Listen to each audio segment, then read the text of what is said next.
Railway group D की 22,000 plus vacancy का notification बहुत ही जल्दी आने वाला है। इसमें मेजरली दो डाउट रहते हैं कि हम पोस्ट प्रेफरेंस क्या भरें इसमें, क्योंकि इसमें 13-14 कैटेगरी की पोस्टें निकलती हैं, तो इसमें पोस्ट प्रेफरेंस भरना भी अपने आप में एक टास्क होता है। और दूसरा मेजर डाउट ये रहता है कि हम जोन कौन सा चूज करें, हम किस जोन से अप्लाई कर रहे हैं कि जिससे हमारे सिलेक्शन के चांसेस काफी बढ़ जाएं। वीडियो में हम बात करेंगे कि हमको जोन किस प्रकार से चूज करना है, और जो हमारा दूसरा डाउट रहता है कि हम लोगों को पोस्ट प्रेफरेंस किस प्रकार से भरनी है, उसके बारे में हम लोग नेक्स्ट वीडियो में बात करेंगे। तो तुम मेक श्योर करना कि मेरे यूट्यूब चैनल को सब्सक्राइब कर लो, क्योंकि आने वाले समय में मैं तुम्हें ऐसे ही इन्फॉर्मेशन वीडियो देता रहूंगा। और किस किस प्रकार से तुम्हें तैयारी करनी है, किस किस प्रकार से तुम्हें मैथ पढ़ना है, रीजनिंग पढ़ना है और जनरल साइंस पढ़ना है, तो उसके बारे में भी मैं तुम्हें गाइडेंस देता रहूंगा। क्योंकि मैंने रेलवे ग्रुप डी के एग्जाम में 82.5 मार्क्स स्कोर किया हुआ है, और रेलवे टेक्नीशियन के एग्जाम में मैंने 81.5 मार्क्स स्कोर किया हुआ है, और रेलवे के अदर एग्जाम में भी मैंने 80 प्लस मार्क्स स्कोर किया हुआ है। अब चलिए टॉपिक पर वापस आते हैं कि तुम्हें जोन किस प्रकार से चूज करना है। हमारी सबसे पहली अप्रोच ये रहती है कि तुम किस प्रकार से जोन चूज करते हो। तुम देख लेते हो कि सबसे ज्यादा वैकेंसी किस जोन में है, तो तुम उस जोन को चूज कर लेते हो। तो ये बहुत ही गलत अप्रोच है, क्योंकि क्या होता है कि तुम्हारा घर पता चला नॉर्थ में है और तुम देख लेते हो कि कोई साउथ में कोई जोन है, उसमें मैक्सिमम वैकेंसी है, तो मैं उससे अप्लाई कर देता हूँ, बस मुझे वहां पे जॉब मिल जाएगी। तो ऐसा तुम्हें नहीं करना है। अगर तुम ऐसा कर रहे हो तो तुम सबसे बड़ी गलती कर रहे हो, क्योंकि अभी तुम्हारी जॉब लगी नहीं है। अभी तुम ये सोच रहे हो कि मुझे कहीं पे भी जॉब मिल जाए तो मैं वहां पे जाके जॉब कर लूंगा। लेकिन जब तुम्हारी जॉब लग जाएगी तो फिर तुम्हें रिग्रेट होगा, और फिर उस रिग्रेट की भरपाई तुम नहीं कर पाओगे। हो सकता है तुम्हें अपनी पूरी जीवन भर तक वहीं पर रहकर जॉब करनी पड़े, नॉर्थ की, और तुम साउथ में रहकर तुम्हें अपनी पूरी जीवन भर तुम्हें वही निकालना पड़े, तो ये तुम्हारी लाइफ की सबसे बड़ी मिस्टेक हो सकती है।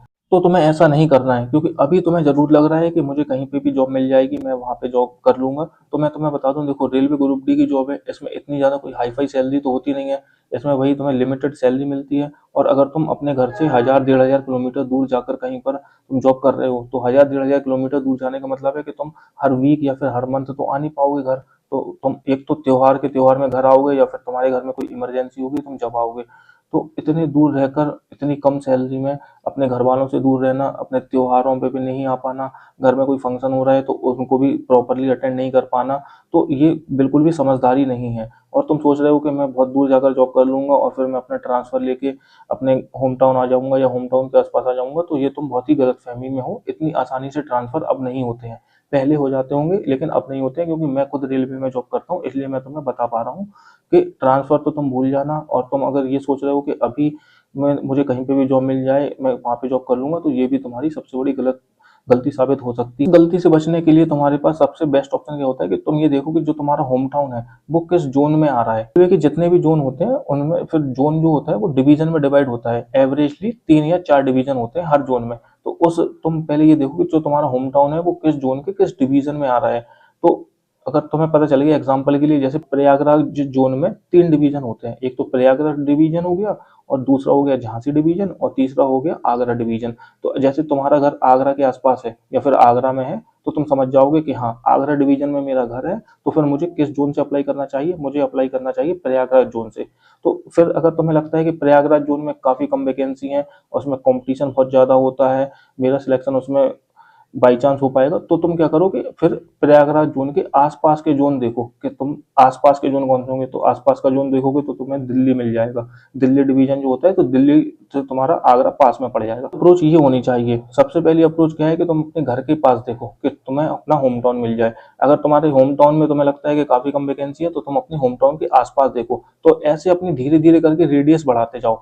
ऐसा नहीं करना है कि तुम्हें पता चला तुम रहते हो नॉर्थ में, तुम रहते हो आगरा में, और तुमने फॉर्म भर दिया चेन्नई से। 2-3 दिन तुम्हें जाने में लगेंगे, 2-3 दिन तुम्हें आने में लगेंगे, और फिर जो तुम्हारा घर में कोई फंक्शन होगा या फिर छोटा मोटा काम होगा, वो 2-3 दिन का वो काम होगा। तो तुम इतनी फ्रिक्वेंटली नहीं आ पाओगे। और तुम्हारा वहां पे देखो, एक तो कल्चर अलग रहता है, खाना पीना अलग रहता है, सारा एटमोसफियर अलग रहता है, तो तुम इतनी जल्दी कोप भी नहीं कर पाओगे वहां पर।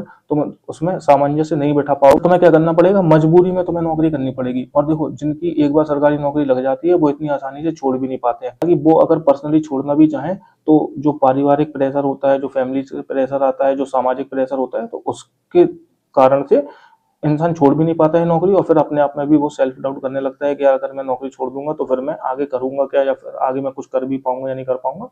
तो तुम ये तो भूल ही जाना कि तुम अगर एग्जाम्पल के लिए आगरा के हो, तो और तुम चाह रहे हो कि चेन्नई से मैं फॉर्म भर दूंगा और चेन्नई में मेरा सिलेक्शन हो जाएगा, मैं कहीं पर भी जाकर जॉब कर लूंगा। तो ये तुम्हारी बहुत ही बड़ी गलतफहमी होने वाली है, क्योंकि बाद में तुम्हें रिग्रेट होगा। अगर तुम्हें अभी नहीं समझ में आ रहा है तो तुम अपने आसपास देख लो, आसपास रिश्तेदारों में या फिर मोहल्ले में एक ना एक लोग तुम्हें कोई ऐसे मिल जाएंगे जो यहाँ के होंगे नॉर्थ के और जिनकी साउथ में जॉब लगी होगी।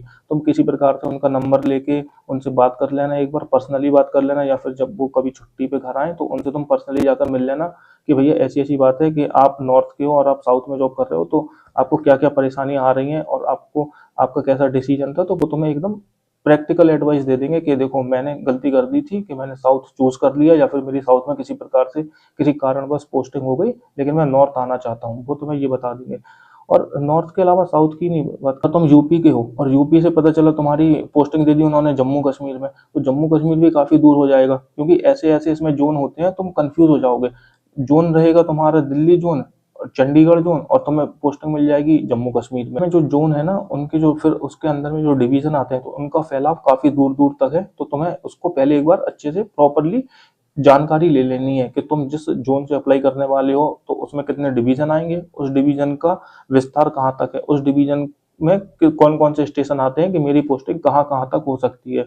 तुम दिल्ली के हो, तुमने चूज करा चंडीगढ़ जोन, तुम सोच रहे हो कि दिल्ली से चंडीगढ़ पास में है, मुझे चंडीगढ़ पोस्टिंग मिलेगी, लेकिन चंडीगढ़ के अंदर एक एग्जांपल के लिए मैं बता रहा हूँ, लेकिन चंडीगढ़ के अंदर एक डिवीजन आता होगा जम्मू कश्मीर, तुम्हें पोस्टिंग मिल जाएगी जम्मू कश्मीर में। अब तुम कंफ्यूज हो जाओगे। ऐसी विसंगतियों से बचने के लिए तुम्हें क्या करना है कि अपने पर्सनल लेवल पर हर जोन की जानकारी तुम्हें ले लेनी है। और तुम्हें नहीं समझ में आ रहा है कि किस जोन का फैलाव कहाँ तक है, किस जोन में कितने डिवीजन आते हैं, तुम कमेंट में मुझसे पूछ लेना, अपना होम टाउन बता देना, तो मैं तुम्हें बता दूंगा कि तुम्हारा होम टाउन किस डिवीजन, किस जोन के किस डिवीजन के अंतर्गत आता होगा।